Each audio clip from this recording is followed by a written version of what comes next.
이제 계속 좀 드는 생각이 이렇습니다. 이게 MBC 문제를 이번에 잘못 다루잖아요. 정권은 자신의 권력 기반을 유지하는데 그다지 도움이 될 것 같지 않은데 무리수를 더지 않습니까? 그럼 이게 이제 초대형 사건으로 비화할 가능성이 매우 높다. 왜냐하면 MBC도 수용할 수가 없지 않습니까? 국민들도 수용할 수가 없지 않습니까? KBS YTN 좋다. 그렇다 치더라도 이게 이제 이번에 이준석을 통해서 다 드러났는데 이것도 장악을 하겠다. 이랬을 때 이제 뭐 제가 그냥 평론가로서 말씀을 드리면 대통령 탄핵으로 이어질 만한 중대한 사건으로 이것이 좀 비화될 수 있다는 생각이 들기도 하고요. 뭐 그래서 질문을 좀 드렸는데 어쨌든 그 과정에서 얼마나 많은 희생과 그리고 국민들의 이제 좀 불안 뭐 이런 것들이 생기겠느냐라는 걱정도 솔직히 좀 앞서기도 합니다. 저는 대통령 탄핵은 하나는 한 축은 이 기계적인 거부권 행사. 그러니까 본인이 마음에 안 든다고 그냥 막 거부해 버리는 이 거부권 행사가 굉장히 큰 비중, 탄핵을 해야 하는 어떤 그 명분에 아주 큰 비중을 차지할 것이고, 또 한 축은 예기치 않게 터진다. 그러니까 예기치 않게 터지는 부분이 뭐가 될지는 아무도 모르는 거죠. 사실 이종호 녹취록이 세상에 공개될 거라고 누가 예상이나 했겠습니까? 그 이종호 녹취록 안에 삼부 토건이 들어있을 거라고 누가 예상을 했겠습니까? 그리고 이종호 녹취록 안에 그 치안감 인사, 이게 그 자체로도 놀라웠는데 이 정도는 그러니까 치안감이면은 무궁화 2개, 뭐 군으로 치면 별 2개짜리잖아요. 이 정도는 우리 주변에 있어야 돼, 이런 얘기 자체로도 놀랍지만 그게 마약 수사의 외압으로까지 연결될 줄 누가 알았습니까? 이렇게 지금 이 정권은 그동안 관리가 안 된 상태로 2년 넘게 왔기 때문에 어딘가에 무엇인가가 도사리고 있다. 그게 터질 거라고 봅니다. 지금 터지고 있는 과정이고 MBC까지 안 가도 뇌관은 터진다.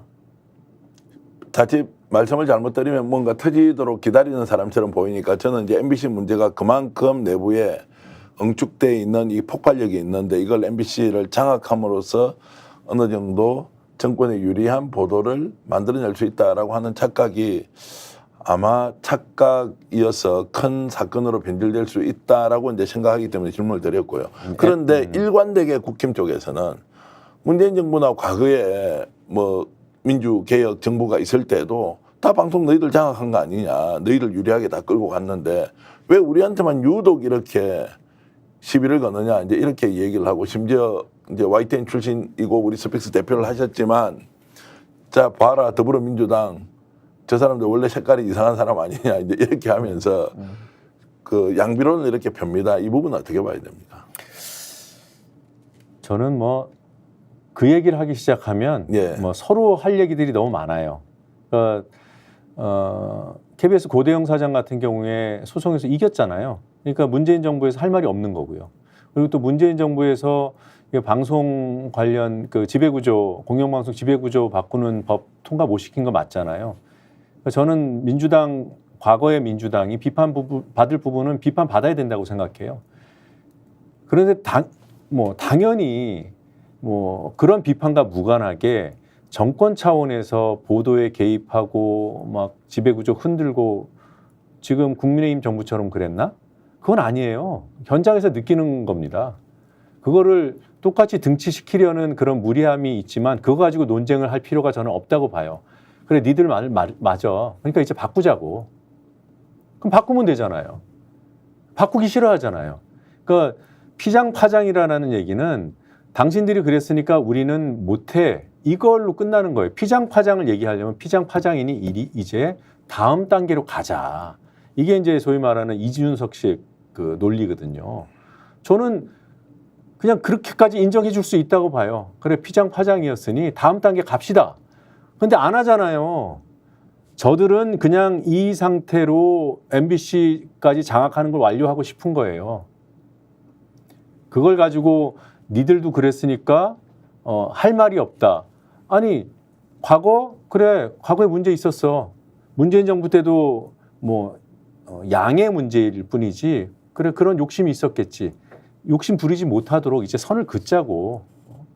그때 왜 못 통과시켰냐 그런 거 따지지 말고 통과시키지 못한 것을 비판하고 그 바탕하에서 이제 갑시다라고 하면 가면 되잖아요. 근데 저쪽은 하기 싫은 거예요, 그냥 지금. 이제 하기 싫으니까 앞으로 이제 더불어민주당이 정권 잡아가지고 그때 공영방송 제도를 다 만들어라. 그렇게 되면 이제 악순환이죠. 근데 네. 왜 바꿔요? 네. 이런 생각하게 되잖아요. 예. 그게 문재인 정부 이전에도 마찬가지예요. 탄핵될 줄 몰랐던 거예요. 박근혜 탄핵을 아무도 예상하지 못한 거예요. 그러니까 그 이전에 민주당이 야당일 때 바꾸자 했을 때 국민의힘 그때가 무슨 당이었습니까? 당이 하도 바뀌어갖고 네. 이름도 모르겠어요. 그 국힘 전신이 응하지 않았잖아요. 그러니까 문재인 정부 들어왔을 때 국힘이 그때 하자고 했을 때 안 했으니까 우리끼리 합시다라는 의견이 나왔던 거예요. 그런 악순환 이제 반복하지 말자는 거죠. 그러면 지금 고리를 끊어야 돼요. 네? 고리를 끊어야 되자. 그게 맞잖아요. 그냥 하고 싶은 거예요. 저들끼리. 네. 그러면은 정권 바뀌었을 때 지금 이렇게 얘기하는 저 같은 사람이 나중에 목소리 내겠습니까? 그때 국힘이 안 해줬잖아. 우리도 우리끼리 해. 그랬을 때 저희 같은 목소리가 먹히겠냐고요. 또 다른 질문은 자 민노총 뭐 소속 조합은 민주노총입니다. 예, 그 민주노총 네. 이제 그걸 민노총이라고 하지 않습니까? 저들이 일부러 민주자를 안 붙이는 거죠. 아 그렇습니까? 민주에 대한 알레르기가 있어서 네. 알러지가 있어서 그런지 일부러 민노총이라고 하는 거예요. 네. 정당명을 줄여서 하는 것도 언론에다가 이렇게 해달라고 본인들이 요구하잖아요. 민주노총은 민주노총이에요. 네. 그런데 왜 민노총이라고 부릅니까? 일부러 계속 민노총이라고 부르는 네. 겁니다. 자 민주노총 소속 조합원이 95%다. 그래서 이것이 공영방송이 아니라 사형방송이다. 자 이렇게 이제 이야기를 하면서 결국에는 국민이 원하는 공영방송은 국민 여러 이제 분야에 있는 사람들이 다 이사적으로 참여해야 되지 왜 노조 중심으로 운영을 하는 것을 공영이라고 얘기하느냐라는 부분에 대해서 설명 좀 해주시죠. 아니 노동조합 할 권리가 헌법으로 예. 보장돼 있고 그 노동조합에 누구 가입하고 안 가입하고는 본인들 판단인데 지금 MBC에는 노조가 3개까지 있었어요. 뭐 23 노조가 통합을 했는지 한다고 그러는지 모르겠지만 본인이 가입하고 싶은데 가입하는 거예요. 그 결과치가 뭐 95%인지 89%인지 모르겠어요. 그게 100%면 어떻습니까? 네. 본인들이 누구한테 협박을 받아서 가입을 하나요? 본인들이 선택하는 거예요. 2노조, 3노조는 왜 노동조합이라고 기치를 내걸었는데 왜 조합원들이 안 모이는지 반성해야죠. 네? 그러면 뭐 회사 권력을 갖고 있는 주류 세력들이 그쪽으로 들어갔다? 그럼 자기들이 지지하던 김재철 체제, 안광한 체제, 김장겸 체제에서는 왜 조합원을 못 늘렸습니까? 제가 이 말이 안 되는 얘기를 하고 있는 거예요. 그리고 그 국민의힘은 입만 열면 민노총, 강성노조 프레임을 거는데 국회에서 발언할 때 특히 조심해야 됩니다. 국회 사무처 직원들 대다수가 민주노총 소속이에요. 그러면 그 국회 사무처 직원들의 조력 받지 말아야 돼요. 자기가 같이 일하고 있는 사람들을 혐오하고 악마화하고 그 사람들이 가입해 있는 단체를 악마화하고 혐오하게 만들고 그게 공당이 할 일입니까 그게? 민주노총이 불법단체예요? 그럼 불법단체를 규정해서 수사받게 만들어야죠.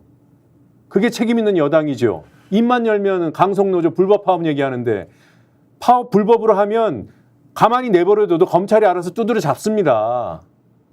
그걸 필리버스터 한다고 앉아가지고 서서 하는 거죠. 필리버스터는. 네. 서서 뭐 수십 번, 수백 번을 반복해서 얘기하는데 정말 기가 차서 못 들어주겠더라고요. 스픽스는 말하는 언론입니다. 대세는 유튜브, 그중에서 스픽스.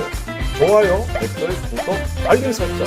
여러분이 저희를 사랑해 주시고 우리가 여러분을 사랑하는 4가지 방법입니다.